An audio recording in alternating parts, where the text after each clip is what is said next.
ఉద్యోగాలు చేస్తున్న అదృష్టవంతులారా, మేము చాలా ఇంటర్వ్యూలకు వెళ్ళాం. అక్కడి ఆఫీసర్లు మమ్మల్ని ఎన్నో ప్రశ్నలు వేశారు. మేము సమాధానాలు కూడా ఎన్నో చెప్పాం. అయినా మాకు ఉద్యోగాలు రాలేదు. మీరు ఏ విధంగా ఉద్యోగాలు సంపాదించింది చెప్పి మాకు సహాయపడవలసిందిగా కోరుతున్నాం. మాస్టరు, మీకు ఉద్యోగం ఎలా వచ్చింది? మా మామయ్య గారు ఎమ్మెల్యేగా ఉండేవారు. సంతోషం. మీరు? మాస్టారు, మీకు ఉద్యోగం ఎలా వచ్చిందో దయచేసి చెప్తారా? ధనలక్ష్మి పెంచింది. ఆవిడెవరు? ఆఫీసర్ గారి భార్య. ధనలక్ష్మి అంటే డబ్బండి. అదే లంచం అన్నమాట. అవునండి. నెక్స్ట్. సార్, మరి మీరు? వినయంతో కూడిన విద్య వల్ల వచ్చింది, కృషితో కూడిన దీక్ష వల్ల వచ్చింది. కృషితో నాస్తి దుర్భిక్షం, జపితో నాస్తి పాతకః అన్నారు పెద్దలు. కావచ్చు, కానీ మీకంటే ఎక్కువ విద్య ఉన్న మా యువతరానికి మీకంటే తక్కువ ఉద్యోగం కూడా ఎందుకు రావటుందో చెప్తారా? మీ యువతరానికి విద్య కంటే పొగరెక్కువ, వినయం కంటే విప్లవం ఎక్కువ, ఆలోచన కంటే ఆవేశం ఎక్కువ, బాధ్యతల్ని భరించటం కంటే హక్కుల కోసం పోరాటం ఎక్కువ. విద్యని వివేకాన్ని వీధులకిడ్చి మీ నిరుద్యోగానికి ఈ వ్యవస్థే కారణం అనుకోవడం తప్పు. ఉద్యోగం ఎలా వచ్చిందంటే మనలూతి కారేశాడు. ఈయనెవర్రా? మా నాన్నగారు. ఒకవేళ నీకేదైనా జవాబు తెలియదనుకో, అది కూడా వినయంగా చెప్పి తప్పకుండా తెలుసుకుంటాను సార్ అన్నాను. రిక్షా అన్నట్టు ఇంటర్వ్యూ కార్డు జేబులో ఉందా? ఉంది నాన్న. నువ్వు పదవి. అలాగే పద. నువ్వు రావే. వస్తామ్మా. ఆ ఉద్యోగం రాక మరో ఇంటర్వ్యూ వస్తే అమ్మ శకునం మంచిది కాదేమోనని చెల్లెల్ని, ఆ చెల్లెలు కాదని ఇంకో చెల్లెల్ని, నాకు ఎదురొస్తే ఉద్యోగం రాదేమోనని మా బామ్మ కూడా పక్కకు తప్పుకుని, ఇలా ఒక్కొక్క ఇంటర్వ్యూకి ఎన్నో ఆశలు పెంచుకున్న మా వాళ్ళందరికీ వీడికి ఇక ఉద్యోగం రాదు అనే నిరసన భావంలోకి వచ్చేశారు. ఉదయం మా ఇంట్లో నన్ను చూసేసరికి సుప్రభాతం మరో రకంగా తయారైంది.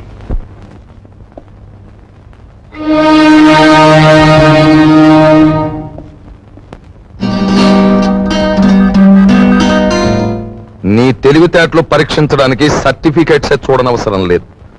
నిన్ను 3 ప్రశ్నలు అడుగుతాను, జవాబు చెప్పు. అడగండి. నంబర్ 1, తాజ్ మహల్ నిర్మాణంలో పాల్గొన్న కూలీలు ఎంతమంది? నంబర్ 2, రామాయణాన్ని వ్రాసిన వాల్మీకి భార్య పేరేమిటి? నంబర్ 3, 10 పైసల నాణానికి ఎన్ని వంకర్లుంటాయి? Come on tell me. చెప్పలేవా? ఇంత చిన్న ప్రశ్నలకే సమాధానం తెలియని వాడివి అసలు ఈ ఇంటర్వ్యూకి ఎందుకు వచ్చావు?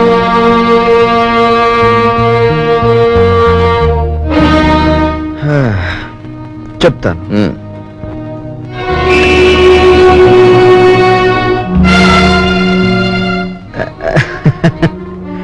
అనవసరంగా బెదిరిపోకండి సార్. ఇది నా 61వ ఇంటర్వ్యూ. అంటే నా సహనానికి షష్ఠి పూర్తి జరిగిపోయింది. అసలు నేను ఉద్యోగానికి పనికిరాను, లేదా నన్ను ఇంటర్వ్యూ చేయడానికి ఆఫీసర్గా మీరు పనికిరారో ఇప్పుడు తేల్చుకుంటాను. సార్, వాల్మీకి భార్య పేరు మీరు వినలేదు, నేను వినలేదు. కానీ పెళ్ళైన దగ్గర నుంచి మీరు మీ భార్యను చూస్తూనే ఉన్నారు. ఆవిడ చేతికి ఎన్ని గాజులున్నాయో మీరు చెప్పగలరా? ఓకే, 10 పైసల నాణానికి ఎన్ని వంకర్లున్నాయో నేను తర్వాత చెప్తాను. కానీ రోజు దువ్వుకునే మీ తల మీద ఎన్ని వెంట్రుకలున్నాయో మీరు చెప్పగలరా? కనీసం ఆ దువ్వుకునే దువ్వెనికి ఎన్ని పళ్ళున్నాయో చెప్పగలరా? చెప్పండి. నాకు తెలియదు. మీరు వేసే అడ్డమైన ప్రశ్నలకి మేము సమాధానాలు చెప్పలేకపోతే మమ్మల్ని వెధవలా చూడటం తెలుసా? మిమ్మల్ని చంపకుండా ఎందుకు వదులుతున్నానో తెలుసా? మిమ్మల్ని చంపి నేను హంతకుడుగా మారటం వల్ల మా సమస్యలు పరిష్కారం కావు. అందుకు గుడ్ బై.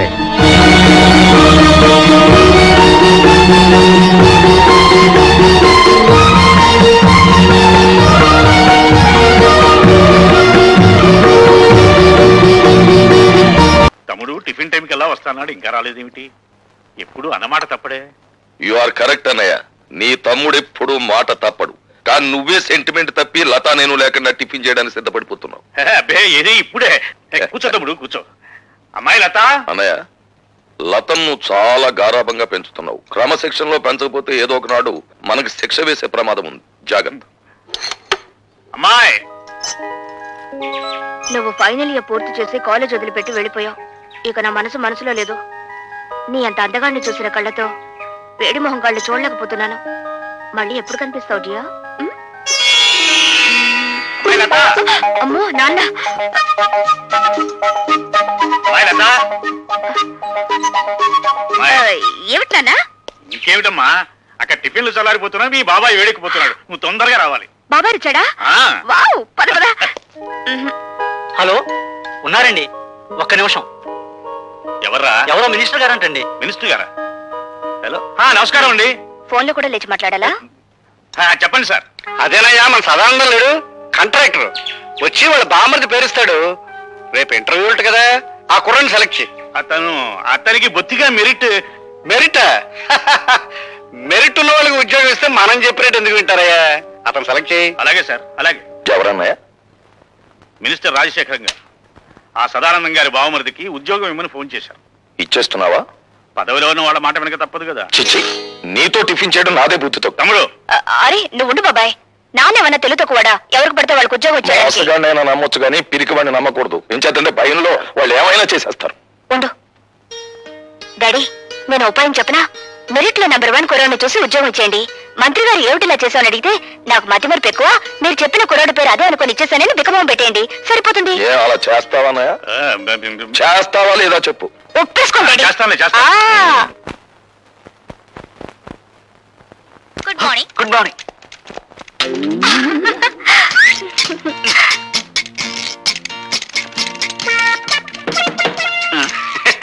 ఏం ఆంజనేయులు, ఏం జరిగింది?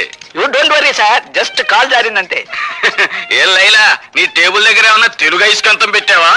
ఏమోనండి, నాకు తెలియడం లేదు. సరిగ్గా నా టేబుల్ దగ్గరికి వచ్చేసరికి అందరికి పెన్నులు, పెన్సిళ్ళు, ఫైల్స్ జారిపోతుంటాయి. వీడికి ఏకంగా కాలే జారినట్టుంది. దేవ గారు, నేను సొంతం పెట్టవలసిన ఫైల్స్ ఏమైనా ఉంటే పారండి, గీకవుతా పారా. గీక్కోవాల్సిందే. అదేంటి? I convey my heartly condolences. Condolences for what? పెద్దడు ఎవరైనా పోయాడా? లంచాలు తెచ్చిపెట్టే బంగారు బాతు లాంటి నీ సీటుకు ఈకలు పీకుతున్నారు. అదేమిటి? బయట ఇంటర్వ్యూలు జరుగుతున్నాయి. నిలబడి ఉండడం నాకు అలవాట్లేదు, ఏమనుకోకండి. బాబు, మీరు రాజశేఖరం గారి తాలూకే కదూ? యా, సీనియర్ కాల్స్ వచ్చా? పర్వాలేదు, తాగు బాబు. మినిస్టర్ గారు తాలూకు భానోజీరావు గారు. అవునవును, తెలుస్తూనే ఉందిగా. అయితే నేను వెళ్ళొచ్చా? మా మొహాన సిగరెట్ పొగ ఊదించుకునే కంటే నేను పంపించేయడమే మంచిది. వెళ్ళరా బాబు. Bye. Next. Good morning everybody. Good morning. Good morning. Please be seated. Thank you sir. Are you mister Bhargava? Yes sir. Bhargavaramudu అంటే ఎవరు? తండ్రి ఆజ్ఞ నెరవేర్చడం కోసం కన్న తల్లినే తెగ నరికిన వాడు. భూమి చుట్టుకొలత ఎంత? 7,900 మైళ్ళు. భూమి తన చుట్టూ తాను తిరిగే వేగం ఎంత? గంటకి 1000 మైళ్ళు. ప్రపంచంలో ఇప్పుడు పేరు పొందిన ఫుట్బాల్ ఆటగాడు ఎవరు? Diego Maradona. ఇంజనీర్ బాధ్యతలు ఏమిటి? స్వార్థపరుడైతే దేశానికి వెన్నెముక లాంటి ప్రాజెక్టులను కూల్చివేయడం, నిస్వార్థపరుడైతే వాటిని నిలబెట్టడం కోసం తనుకూలిపోవడం. మొదటి ప్రపంచ యుద్ధం ఎందుకు వచ్చింది? ఒక డాక్టర్ నిర్లక్ష్యం వల్ల. 1887వ సంవత్సరంలో ప్రిన్స్ ఫెడ్రిక్ కంఠానికి ఎడమ వైపున క్యాన్సర్ వ్యాధి సోకింది. డాక్టర్లు దాన్ని ఆపరేట్ చేయకుండా నిర్లక్ష్యం చేయడం వల్ల అతను సింహాసనం అధిష్ఠించిన 99 రోజులకే చనిపోయాడు. ఆ తర్వాత రాజకాంక్ష ఉన్న అతని కొడుకు కైజర్ రాజు కావడం వల్ల, అతను యుద్ధకాంక్ష గలవాడు, జ్ఞానశూన్యుడు కావడం వల్ల మొదటి ప్రపంచ యుద్ధం మొదలైంది. మీ నాన్నగారి వృత్తి? ఈ ఇంటర్వ్యూలో నేను సమాధానం చెప్పలేని ప్రశ్న అదొకటే సార్. ఆఖరిగా ఒక ప్రశ్న. ఈ క్షణంలో మా మనసులో ఏముందో చెప్పగలవా? నాకు ఈ ఉద్యోగం ఇవ్వకూడదని. అలా ఎందుకు అనిపించింది? ఎందుకంటే పెట్టేవాడికి తినేవాడు లోకు గనుక, అడిగేవాడికి చెప్పేవాడు లోకు గనుక. అలా తెలబోకండి సార్. ఒక ఇంజనీర్ గ్రాడ్యుయేట్ ని మీరు అడుగుతున్న ప్రశ్నలు ఏమిటి? అతనికున్న పురాణ పరిచయం, అతనికి తెలిసిన హిస్టారికల్ నాలెడ్జ్, అతనికున్న స్పోర్ట్స్ నాలెడ్జ్, ఇవా ఒక ఇంజనీర్ క్యాండిడేట్ కి కావాల్సిన అర్హతలు. మీరంతా అవకాశవాదులు. ప్రశ్నలు అడగడమే తప్ప సమాధానం చెప్పడం చేత కాని మేధావులు. అయినా మిమ్మల్ని నమ్ముకుని పూటకొక నిరుద్యోగి ఇంకా డిగ్రీలు చంకలో పెట్టుకుని ఆఫీస్ గుమ్మాలు ఎక్కుతూనే ఉన్నాడు. ఎలా? తల్లి మెడలో మంగళసూత్రాలు అమ్మి, అవి ఖర్చైపోతే ఒంట్లోని రక్తాన్ని అమ్మి. సార్, మహాత్మా గాంధీ తెల్లదొరతనాన్ని పోగొట్టగలిగాడేమో కానీ ఆయనే తిరిగి జన్మించిన ఈ నల్లదొరతనాన్ని మాత్రం పోగొట్టలేడు. ఎందుకంటే ఇప్పుడున్న ధరల రక్తం నలుపు, వాళ్ళ దగ్గరున్న డబ్బు నలుపు, వాళ్ళు ప్రోత్సహిస్తున్న బజార్లు నలుపు. మీరు అడిగిన ఆ ఒక్క ప్రశ్నకు సమాధానం చెప్పకుండా వెళ్ళడం ఇష్టం లేక జవాబు చెప్పే పెడుతున్నాను సార్. మా నాన్న వృత్తి ఏమిటని కదా మీరు అడిగింది? He's a liar, he's a deserter. కట్టుకున్న భార్యని కన్న బిడ్డని అనాథల్ని చేసి వెళ్ళిపోయిన కసాయివాడు. ఆ కసాయివాడి రక్తాన్ని పంచుకు పుట్టాను నేను. అయినా మిమ్మల్ని ఏమీ చేయకుండా పెడుతున్నానంటే నా చదువు నాకు నేర్పిన సంస్కారం. ఈ దేశంలో గాంధీల సంఖ్యను పెంచండి కానీ గాడ్సేల సంఖ్యను కాదు.